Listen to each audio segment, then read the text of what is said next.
Welcome back to Reading with Miss B, boys and girls. Today's story is called Buster. This story is about a little puppy who has been abandoned on the streets amidst the snow and the hustle and bustle of the Christmas season.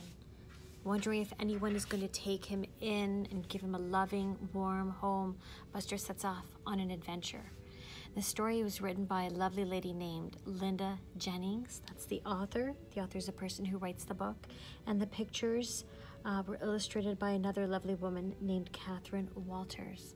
I hope you enjoy this beautiful story. And let's see if Buster finds a loving home. Buster. This is the title page, boys and girls. The cool thing about this book, boys and girls, is it's a dual language book. And dual language means, boys and girls, that it's written in 2 languages. So you're going to see on the pages that there are words in English and there are words in another language, and that language is Punjabi. When Buster was 8 weeks old, he had to leave his mother and go off to a new home. He was a bit sad at first, but soon he cheered up. His new family kept cuddling him and calling him cute. There he is as a puppy. There he is as a new home.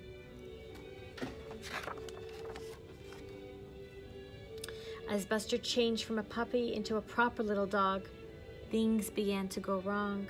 He tried his best to please, but he didn't know that some human beings love small cuddly puppies and can't stand full-grown dogs who lick your face and chew things up. "Dreaded dog!" they shouted. "More trouble than he's worth." Oh, how sad. How would you feel if someone said that about your dog or about even you?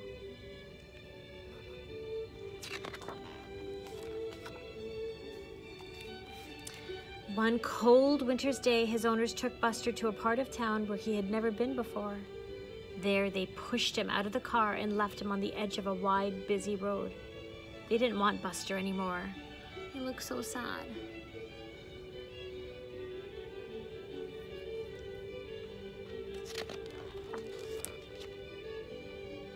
The cars raced by all day. Nobody noticed poor Buster. It grew dark, and the car headlights shone like huge, fierce eyes. Buster was very frightened. He wanted to go home. But where was home? Look, you can see how sad Buster looks here. He's lying down with his head on the grass, scared and alone. That must have been a horrible feeling. Without thinking, Buster rushed out into the road.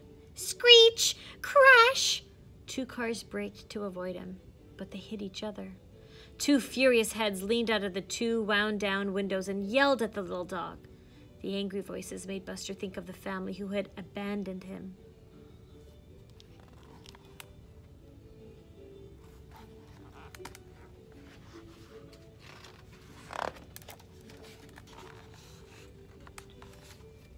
He fled into a garden and lay trembling under a laurel bush. When his heart had stopped thumping, Buster came out. It was cold, very cold, and he was hungry. He crept up to the closed front door of the house and scratched at it. Boys and girls, do you think someone's going to take Buster in at that house? I sure hope so. The door opened, and a woman peered at Buster, but before she could say anything, a huge snarling dog appeared from behind her and thrust its head into Buster's face. "Clear off before I bite you," he growled. "This is my home." It looks like a collie.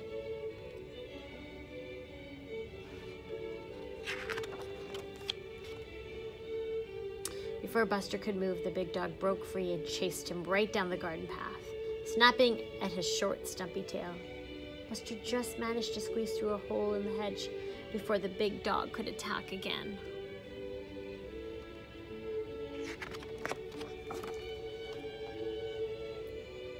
Buster sat on the frosty pavement, licking his sore tail. Where should he go now? He trotted on and hesitated at another open gate. There were a lot of lights sparkling from a tree in a window. The house looked very cheerful and welcoming. You think he's going to try to go inside? It does look cheerful and welcoming, doesn't it? With all those lights. Buster started to walk up the drive, but he didn't get far. "Push off, Black Eye." Buster looked up. Sitting on the wall above him was a large tabby cat. "My territory," he hissed. "Giraffe." The cat flexed his claws and opened his mouth, showing him a set of sharp white teeth. "Okay," sighed Buster. "I'll go." Poor Buster. Nobody wants him.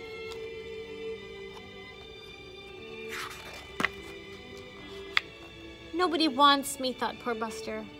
It started to snow and Buster's fur grew wetter and wetter. His little body shook with the cold. Some people were walking down the road singing. If he could move along with them, they might notice him and take him home. Keeping well behind, he followed them in the shadow of the hedge. Boys and girls, do you think there's someone who's caroling that might just be interested in taking Buster home? I sure hope so. This is a sad story. The singers turned into a driveway. "Silent night, holy night," they sang as they stood in a circle outside of the house. Buster crept among them, wondering if they would notice him, and half hoping they wouldn't.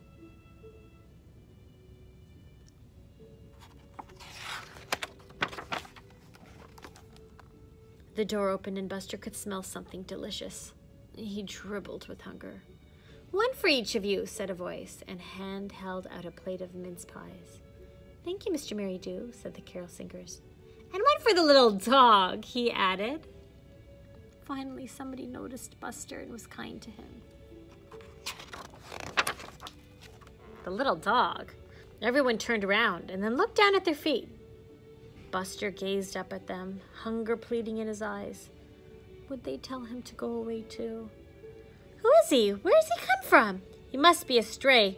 He looks very hungry," said a small girl, and she gave Buster a whole mince pie. He swallowed it up in one gulp.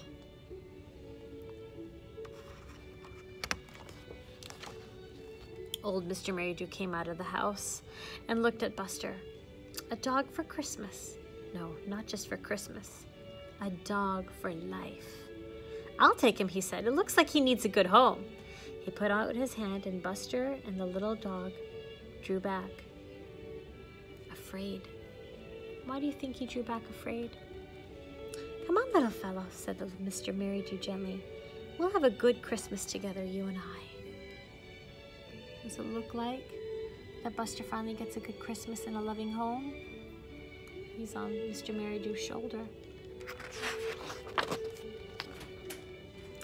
Buster lay stretched out in front of the fire, his tummy full and warm at last.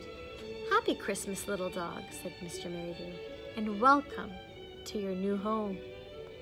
"Woof!" Buster cried. And that's the end of Buster's story. So it looks like Buster did get a home for Christmas and someone took it in. So although this started off as a sad story, boys and girls, it had a happy ending. I hope you enjoyed listening to the story. Until next time.